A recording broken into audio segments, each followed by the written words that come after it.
तभी वह काली हुडी पहने युवक कहता है, चंद्रिका, समय आ गया है कि हम एक नया रक्षक ढूंढें। तुम जाओ और इस शिवा शास्त्री के बारे में जानकारी इकट्ठा करो। चंद्रिका वहां से चली जाती है। तभी वह काली हुडी पहने युवक अपना सिर से टोपा हटाता, जिससे पता चलता है कि वह कोई और नहीं बल्कि सम्राट रैन भार्गव है। उसके काले बाल, सुंदर चेहरा और उसके चारों ओर मानो कोई शक्तिशाली आभा मंडल था। फिर उसने अपना फोन निकाला, जो आईफोन 20 प्रो मैक्स था, और उसने सम्राट रोहन ओबेरॉय को कॉल लगाया।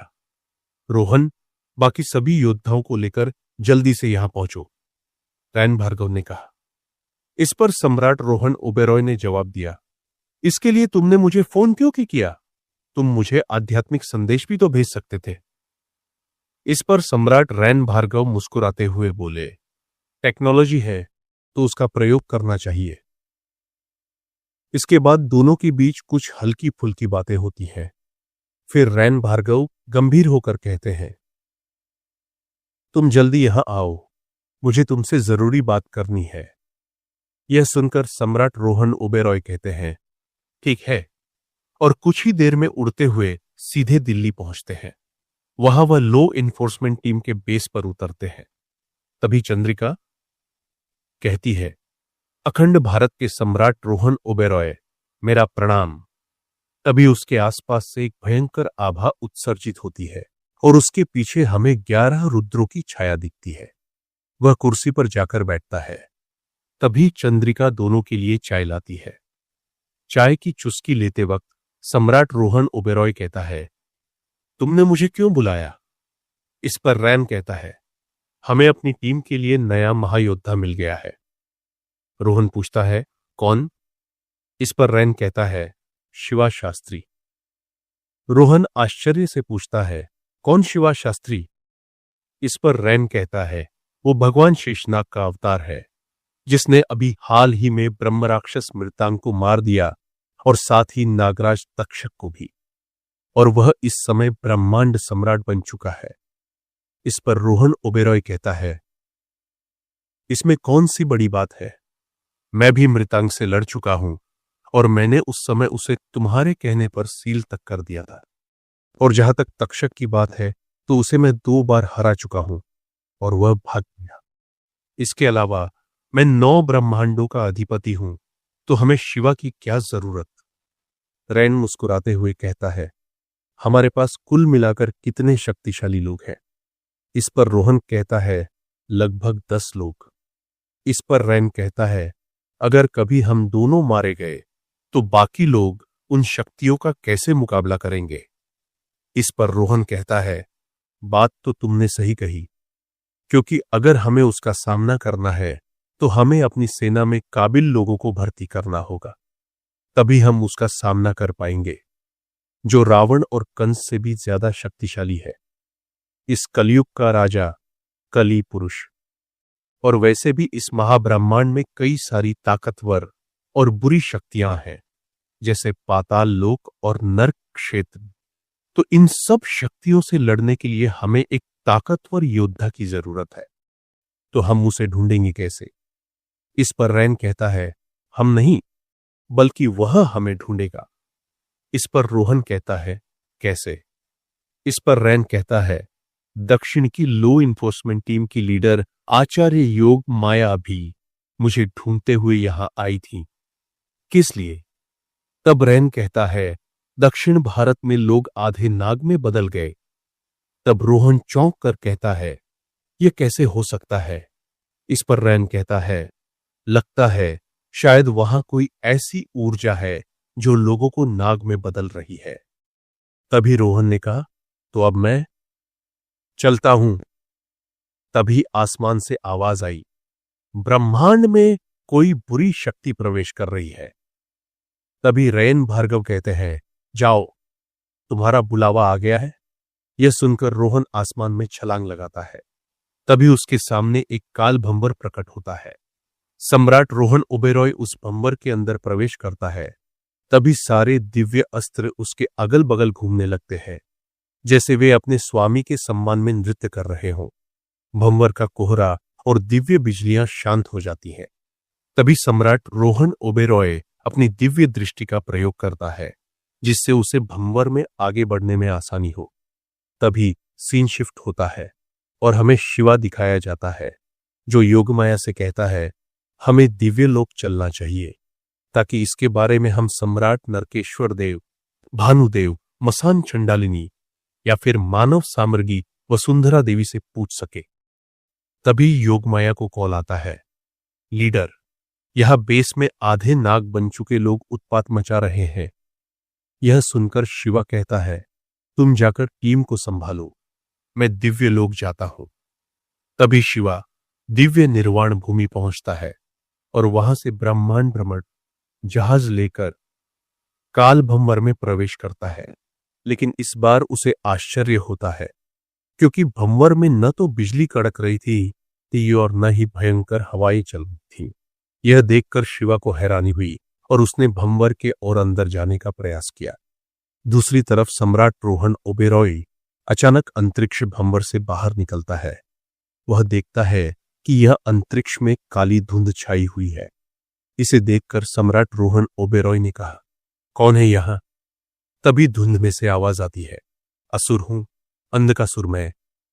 यह सुनकर सम्राट रोहन ओबेरॉय चौंक जाता है और कहता है, अंधकासुर, यह कैसे हो सकता है, क्योंकि वह तो सतयुग में ही महाकाली के हाथों मारा गया था। तभी धुंध में से एक काला साया निकलता है, जो बिल्कुल किसी राक्षस की भांति लग रहा था। तभी रोहन ने भगवान शिव के पिनाक धनुष का आह्वान किया, जिसे देखकर अंधकासुर ने कहा, क्या? भगवान शिव का पिनाक धनुष? मतलब कि यही भगवान शिव का 13वां रुद्र अवतार है। तभी सम्राट रोहन ओबेरॉय पिनाक धनुष की प्रत्यंचा खींचता है और जैसे ही वह उसे छोड़ता है, धनुष की टंकार ऐसा वेग उत्पन्न होता है जिससे वह राक्षस दूर जाकर गिरता है और शिवावकाल भंवर के अंदर शिव का ब्रह्मांड भ्रमण जहाज भी डगमगाने लगता है, जिसे देखकर शिवा भी चौंक जाता है। कुछ देर बाद शिवा को आगे एक खुला अंतरिक्ष दिखाई देता है। फिर शिवा कहता है, अरे नहीं, मैं कहां आ गया? तभी उसे दूर काली धुंध दिखाई देती है और शिवा उसकी ओर बढ़ने की कोशिश करता है। धीरे धीरे वह धुंध के पास पहुंच जाता और अपनी दिव्य दृष्टि से धुंध के अंदर देखने का प्रयास करता है, लेकिन कुछ भी नहीं देख पाता। तभी धुंध के अंदर राक्षस भारी हुंकार भरता है, जिसे देखकर सम्राट रोहन ओबेरॉय फिर से प्रत्यंचा खींचता है और सत्य कीर्ति अस्त्र का आह्वान करता है और उसे आकाश की ओर चला देता है, जिससे भयानक दिव्य ऊर्जा निकलती है और उनके आसपास की काली धुंध हट जाती है। लेकिन तभी शिवा दूर जाकर छिप जाता है और अपनी आभा को छुपा लेता है। तभी राक्षस कहता, मानना पड़ेगा, तुम सही में कुशल योद्धा हो। मैंने द्वापर युग के बाद इतना शक्तिशाली योद्धा नहीं देखा। तभी रोहन कहता है, और आज अंतिम बार देखोगे अंधकासुर। तभी अंधकासुर अपने जैसे हजारों राक्षस प्रकट करता है, जिसे देखकर सम्राट रोहन ओबेरॉय पंचभूत शक्ति का प्रयोग करता है और उसके 5 शरीर प्रकट होते हैं, जो जल, अग्नि, वायु, धरती और आकाश के समान दिखाई दे रहे थे। तभी रोहन के 5 शरीर और अंधकासुर के हजारों राक्षसों के बीच भयानक युद्ध शुरू हो जाता है। जल शरीर कहता है, पानी का हमला, वाटर स्लैश, जिसके एक ही वार से 100 राक्षस मारे जाते हैं। तभी वायु शरीर कहता है, हवा की ताकत, विंड ब्लेड, और उसके एक ही वार से 100 राक्षस कई टुकड़ों में बंट जाते हैं। इसके बाद अग्नि शरीर कहता है, आग का हमला, आग की लहर, और उस आग की लहर में 200 राक्षस जलकर राख हो जाते हैं। फिर धरती शरीर कहता है, वक्त आ गया है तुम्हें मिट्टी में मिलाने का। तभी 200 के आसपास राक्षस दलदल में फंस जाते हैं और हजारों उल्का पिंड उन पर आकर गिरते हैं, जिससे वे नष्ट हो जाते हैं। तभी अंत में आकाशीय शरीर कहता है, बिजली का प्रहार, और उसके सामने दिव्य बिजली से बनी तलवार प्रकट होती है, और जैसे ही वह तलवार को हवा में घुमाता है, आसमान से हजारों दिव्य बिजलियां गिरती है और लगभग 300 राक्षस मारे जाते हैं। अब तक अंधकासुर के 900 राक्षस मारे जा चुके थे, लेकिन अभी भी 100 राक्षस शेष थे, और तभी वे सभी एक बड़े दानव में परिवर्तित हो जाते हैं। तभी वे पांचों शरीर एक साथ जुड़कर एक शक्ति चक्र में बदल जाते हैं और एक ही बार में उस दानव को नष्ट कर देते हैं। फिर वे अंधकासुर की ओर बढ़ते हैं और एक ही बार में अंधकासुर का एक हाथ काट देते हैं। परंतु तभी अंधकासुर एक दिव्य अस्त्र का आह्वान करता है और उसे शक्ति चक्र की ओर उछाल देता है। अस्त्र से टकराने के कारण पांचों शरीर नष्ट हो जाते हैं। तभी अंधकासुर अपने विशाल रूप में आता है और उसकी 10 भुजाएं प्रकट हो जाती है। वह हजारों अस्त्र शस्त्र सम्राट रोहन ओबेरॉय की ओर भेजता है। तभी सम्राट रोहन ओबेरॉय अपनी आंखें बंद कर मंत्र पढ़ने लगते हैं और उनके दिव्य धनुष पर एक दिव्यास्त्र प्रकट होता है। इसे देखकर पत्थर के पीछे छिपा शिवा कहता है, यह तो भगवान शिव का संभव अस्त्र है। इस योद्धा के पास ये कैसे हो सकता है? तभी रोहन ओबेरॉय उस अस्त्र को चला देते हैं। तभी हम देखते हैं कि उस अस्त्र के ऊपर भगवान शिव के नटराज रूप की छवि बनने लगती है और वो अस्त्र अंधकासुर के सभी अस्त्र शस्त्रों को निगल जाता है और फिर वो अस्त्र जाकर अंधकासुर से टकरा जाता है, जिससे बहुत बड़ा धमाका होता है और अंधकासुर गायब हो जाता है और शिवा और उसका जहाज भी कालभंवर में वापस जाकर गिरता है। तभी रोहन कहता है, ये क्या? ये तो एक छवि मात्र थी। तभी आसमान से हंसने की आवाज आती है और वो कहता है, ये तो केवल अंधकासुर की 10% शक्ति वाली एक छवि मात्र थी। सम्राट रोहन ओबेरॉय, क्या करोगे जब तुम्हारे सामने पूरी शक्ति वाला अंधकासुर होगा? जिस पर सम्राट रोहन ओबेरॉय कहते हैं, जब वो आएगा तब मैं उसे देख लूंगा कली पुरुष। तभी कली पुरुष की छाया वहां से हंसते हुए गायब हो जाती है और सम्राट रोहन ओबेरॉय भी अंतरिक्ष में एक दरार पैदा कर उस दरार के अंदर चले जाते हैं।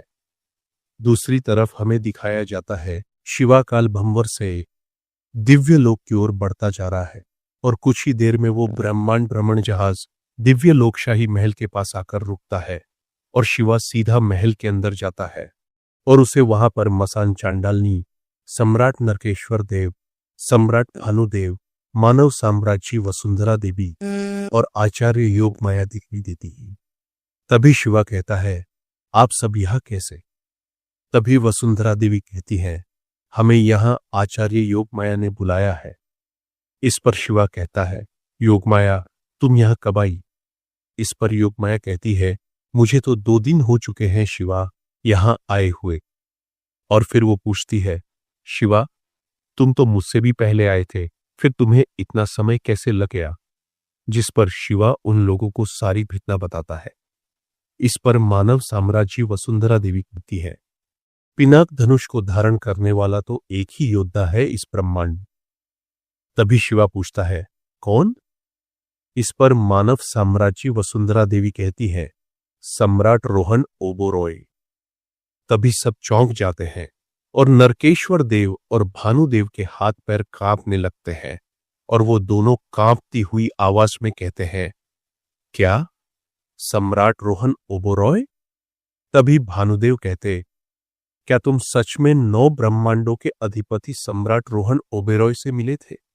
इस पर शिवा कहता है, पता नहीं, मैंने तो सिर्फ उन्हें पीछे से देखा था। तभी योग माया ने कहा, लेकिन हमें उन्हें ढूंढना है। इस पर नरकेश्वर देव कहते हैं, क्यों मुसीबत को ढूंढ रहे हो सम्राट आदिशि शिवा? इस पर योग माया कहती है, जिससे हम सम्राट रैन भार्गव को ढूंढ सकते। ये सुनकर दोनों बेहोश होकर गिर जाते हैं। उन्हें देखकर शिवा चौंक गया। मानव साम्राज्य वसुंधरा देवी कहती है, शिवा, रैन भार्गव और सम्राट रोहन ओबेरॉय कोई आम योद्धा नहीं है।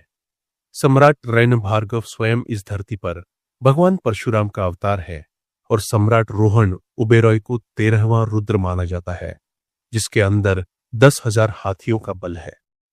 उन्होंने अपने शरीर के 8 चक्र और पंचभूत शक्ति को जागृत किया है। इसके अलावा ब्रह्म ज्ञान और कई सारे दिव्यास्त्रों का ज्ञान उन्हें प्राप्त है। इस पर शिवा कहता है, आपको तो सम्राट रोहन ओबेरॉय के बारे में बहुत कुछ पता है। इस पर वसुंधरा देवी कहती है, क्योंकि मैं तुमसे ज्यादा समय तक देवलोक में रही हूं। तभी योगमाया कहती है, और कुछ बताए सम्राट रोहन ओबेरॉय के बारे में। तभी वसुंधरा देवी बताती है कि उन्होंने रेन भार्गव से भार्गव अस्त्र, ब्रह्मास्त्र, पशुपतास्त्र और संभव अस्त्र का ज्ञान प्राप्त किया। तभी शिवा पूछता है कि लेकिन उन्हें पिनाक धनुष कैसे प्राप्त हुआ। इस पर वसुंधरा देवी बताती हैं कि एक दिन जब कुछ खोजकर्ता नेपाल के मिथिला से एक टूटा हुआ धनुष लेकर आए तो उन्होंने उसे सभी को दिखाने के लिए रखा। पर जैसे ही सम्राट रोहन ओबेरॉय ने धनुष को छुआ तो धनुष अचानक गायब हो गया और उसका निशान जाकर सम्राट रोहन ओबेरॉय की बाह पर छप गया और इस तरह से उन्हें भगवान शिव का पिनाक धनुष प्राप्त हुआ। तभी योगमाया पूछती है कि वह इंसान कौन था जिसकी वजह से सम्राट रोहन ओबेरॉय को वापस धरती पर आना पड़ा। इस पर मानव साम्राज्य वसुंधरा देवी कहती है, नरक क्षेत्र की साम्राज्य खुशी महारा।